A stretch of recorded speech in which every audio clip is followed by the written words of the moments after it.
But that secondary. But నేనేంటంటే ఒక 150 members of media పర్సన్స్ని వాళ్ళ తరపున మాట్లాడారు.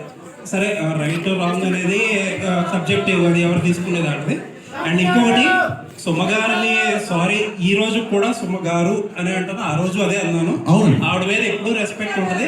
అండ్ ఆవిడ ఆ ఇన్సిడెంట్ తర్వాత ఆవిడతో మాట్లాడడానికి ఆ టాపిక్ గురించి ఎప్పుడూ ట్రై చేయాలి. నాకు తెలిసి అయితే ఎవరో మరి ఆవిడ చేసి సారీ ఎవరు చెప్పించారు. ఇంకొకటి ఏంటంటే, మీరు ఇంకొకటి ఏదో ఒక జర్నలిస్ట్ గురించి నేను పేరు చెప్పడం మీకు తెలుసో లేదో నాకు, నేను ఆయనకి చెప్పే, ఆయన సీనియర్ కాబట్టి నేను చెప్పకూడదు కానీ, బట్ ఐ థింక్ సో ఇప్పుడు ఆల్రెడీ అసోసియేషన్స్ ఉన్నాయి, దానికి తగ్గట్టు కొన్ని స్టెప్స్ అయితే తీసుకున్నారు కూడా. Thank you for your patience and thank you so much.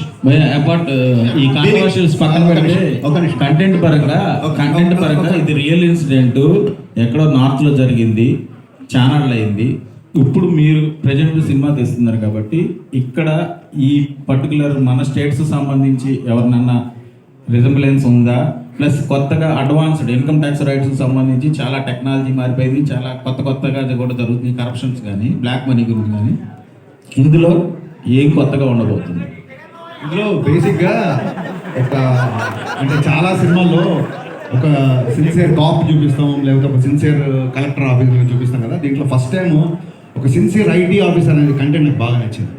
చాలా సిన్సియర్గా ఉంటాడు. అంటే ఆ రోజుల్లో 80s జరిగింది రిలయన్స్ అంటే, ఆ రోజుల్లో తనకి చాలా డబ్బు ఆఫర్ చేసినా సరే తను రిజెక్ట్ చేసి సిన్సియర్గా తను బ్లాక్ మనీని బయటికి తీసుకొచ్చే ఒక ప్రాసెస్ బాగా నచ్చింది. సో కరెంట్గా ఇప్పుడు జరిగే పద్ధతులు కానీ ఇప్పుడు జరిగే ఐటీ రేట్స్ దీనికి కానీ సంబంధం లేదండి. కరెక్ట్గా ఆ టైంలో జరిగితే ఎలా ఉంటుందో అలాగే చేశాను. ఎందుకంటే ఇప్పుడు మొబైల్ ఫోన్స్ వచ్చి చాలా రూల్స్ మారిపోయినాయి, కమ్యూనికేషన్ మారిపోయింది, ఇప్పుడు ఈవెన్ మ్యానిపులేషన్ కూడా మారిపోయింది. సో కరెంట్ దానికి దీనికి ఏం సంబంధం లేదంటే, మాకు ఉన్న కాంట్రవర్సీ జరిగి మేము కొత్త కాంట్రవర్సీ పెట్టాలి తెలుసు. హరీష్ గారు ఇక్కడ లక్ష్మీనారాయణ, హరీష్ గారు ఇటు హరీష్ అన్న, ఒకటి ఇన్కమ్ ట్యాక్స్కి సంబంధించి ఒరిజినల్గా ఇన్కమ్ ట్యాక్స్ డిపార్ట్మెంట్లో జరిగే ఇష్యూస్ ఏమైనా చూపిస్తున్నారా? ఒక ప్రశ్న. రెండో ప్రశ్న, సురేష్ కొండరెడ్డి గురించి మాట్లాడింది కాబట్టి ఒకటి అడుగుతాను. ఫిలిం క్రిటిక్స్ అసోసియేషన్కి మీరు ఒక లెటర్ ఇవ్వండి, ఓకే, యాజ్ అ డైరెక్టర్గా. దాన్ని ఫిలిం క్రిటిక్స్ అసోసియేషన్ వాళ్ళు ఏమైనా యాక్షన్ తీసుకుంటారో చూద్దాం, ఓకే. ఇంకోటి, ఇంతమంది డైరెక్టర్లు ఉండగా ఇండస్ట్రీలో హరీష్ శంకర్ అనే వ్యక్తి ఎందుకు కాంట్రవర్సీ అవుతుంది?